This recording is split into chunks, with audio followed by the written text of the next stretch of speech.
Today, you are going to get a front row seat to a very early preview of South Africa's Rugby Championship Test match against Argentina in Santiago del Estero.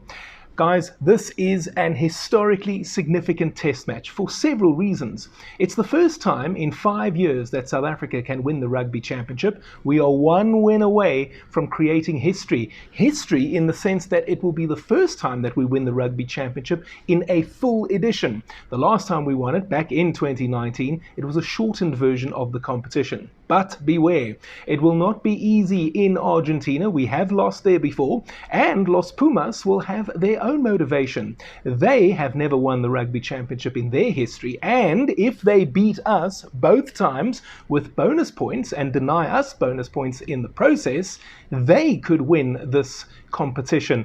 It would be an historical achievement for them, and you can imagine the motivation that they are going to have, especially in the first match, which is taking place in South America.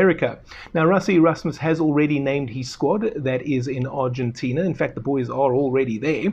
Let's take a look now at that squad, starting with the forwards.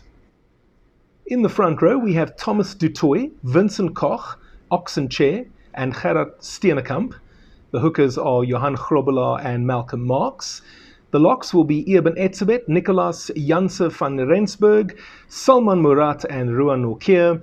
The loosies, Ben Jason Dixon, Siya Kolisi, Elrich Louw, Kwagga Smith, Marco van Staden and Jasper Visser. And Jan Hendrik Wessels is the utility forward. It's a very interesting squad that Rassie has selected. There are in fact 7 players that have been left behind. So again, if we start in the front row and we have a look at what Rassie has chosen to do, Bongi Mbonambi, for example, has been left at home, so he will play no role in Argentina. Similarly, Frans Malherbe has been given a rest, so they will be involved in Nelspruit. And again, remember, should South Africa lose this test match in Argentina, we will get another crack at it in Nelspruit, but then it will become a winner-takes-all potentially, where South Africa or Argentina would win the Rugby Championship. But this is a golden opportunity, I think, for the likes of Thomas du Toit, Johan Grobelaar, and even Jan Hendrik Wessels. They haven't really had much of an opportunity, except maybe in that second Rugby Championship match in Australia in Perth, but except for that, and maybe the Portugal match as well after the Ireland series. But this will be a good opportunity for those players to put their hand up and say, hey, you know what, coach, we want to be involved too. We also want to go to that 2027 Rugby World Cup. And speaking of that World Cup, guys, I think it's very important to note that there are a lot of players in the Springboks squad who are on the wrong side of 30. And many of them are going to be on the wrong side of 35 come 2027. In fact, some of them, 1 or 2, are already 35.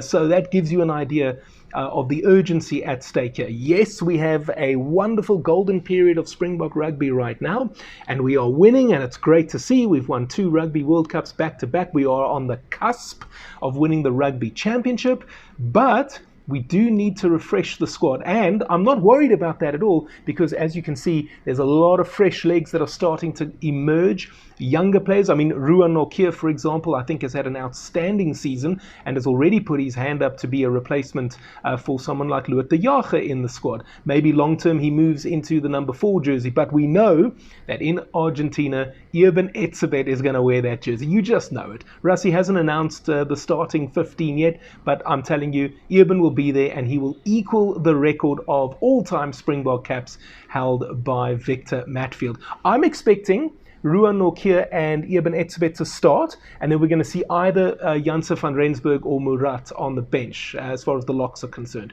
Let's look at the loose forwards now.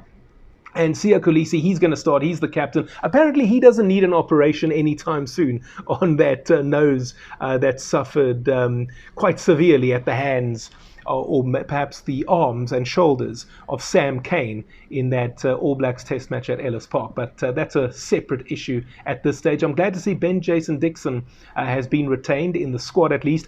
I don't think he's going to actually play. I think that Elrich Louw and maybe Marco van Staden are going to be given a nod ahead of him. Maybe we might see Siya and Elrich Louw starting with maybe Van Staden on the bench. Kwagga Smith is obviously going to be part of the bomb squad.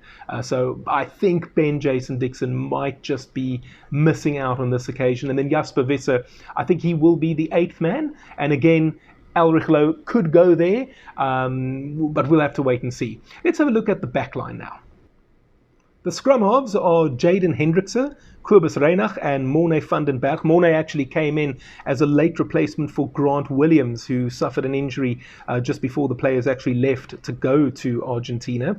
Marnie Lebok and Andre Pollard are the fly halves. Lucanio Am and Jesse Kriel are our centres.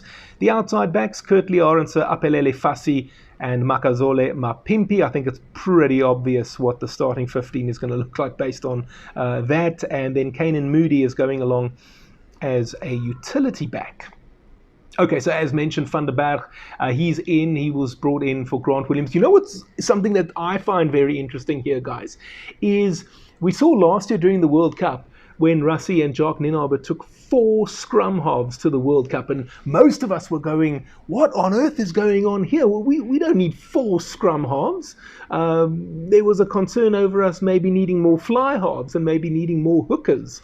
But in the end, obviously, Jacques and Rassie knew exactly what they were doing. And in this instance, we're taking 3 scrum halves to a one-off test match, which is quite interesting. But okay, fine. What about fly half? What's going to happen there? It's nice to see Marnie Lebok being brought back. He's going to be part of the setup again. I don't think Marnie will actually start. I think Andre Pollard will start just like he did in Cape Town against the All Blacks. And I think Rassie's going to play it safe, because if we win this match, then it's all over. Then we've won the Rugby World Championship, or the Rugby Championship, I beg your pardon, and we can maybe experiment a little bit more against the Pumas in Nelspruit. And maybe there you might go Grant Williams and Sasha Feinberg and Gome Zulu as the starting 9 and 10, perhaps. But I think here, Rassie's going to play it safe, and I think it'll be Kobus and Andre Pollard. That's going to be the 9-10 combination, and we're trying to win this match. It doesn't matter how we win it. We just have to win it, wrap up the tournament, and then we can come home, go to Nelspruit, and like I say, we can be a little bit more creative and innovative. But again, you never know in the Rassie Erasmus era. He's all about creativity and innovation, even when there is a lot of risk involved. The centres, it's pretty obvious. It's going to be Lucanio Am and Jesse Kriel. I expect will be at 12. I wonder, especially with Damien Dialende getting a bit older now, if perhaps Rassie sees Lucanio Am as the 12 going forward, especially that Jesse Kriel has become the best outside centre in the world in the last year. It's quite astounding. I know I keep saying it, but it is astounding.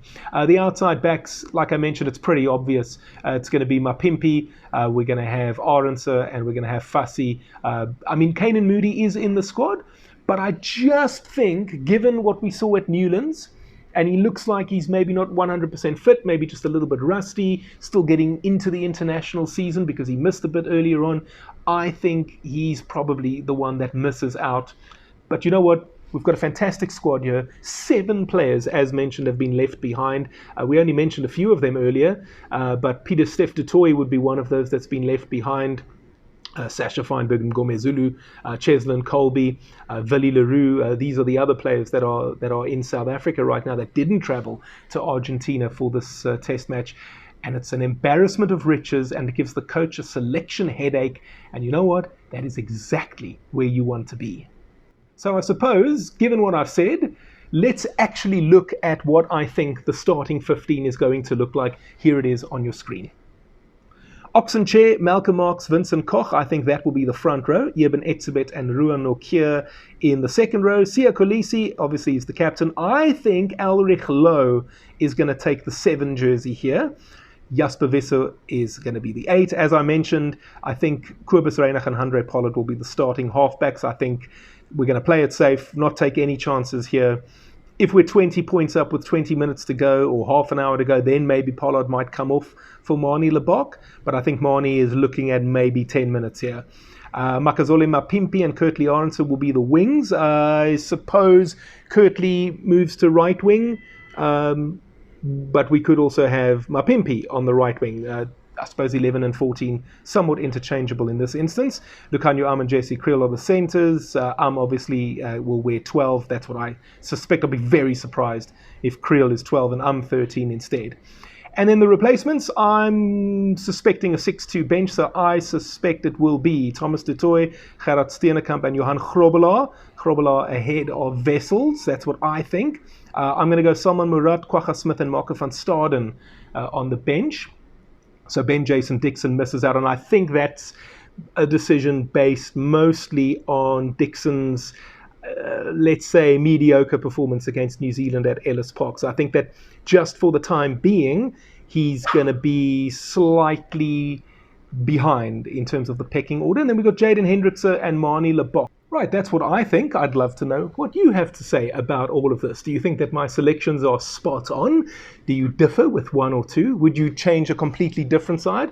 I mean, obviously you'd be restricted by the squad that Rassie has selected. Let me know in the comment section down below what you would do for this test match against Argentina in Santiago del Estero.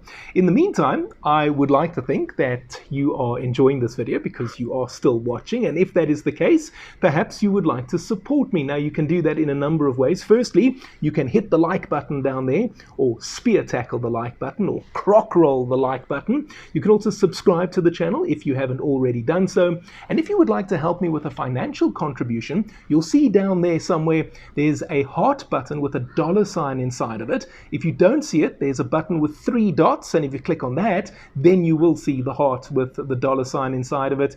If you click on that, you can make a highlighted comment. I promise to hit the heart button on your comment and I will reply. That is a guarantee. And you will get to make a small donation to my channel. It's up to you how much you want to give me. I've received 14 Rand. I've received 8 Australian dollars. I've received 100 Rand. It's entirely up to you. What will I do with that money? Guys, I want to grow this channel. I would love to do it full time. And if I can, I would love to go to Australia for the 2027 Rugby World Cup and broadcast live from there every day for you, giving you updates from that World Cup. That is what I would love to do. Can we do it?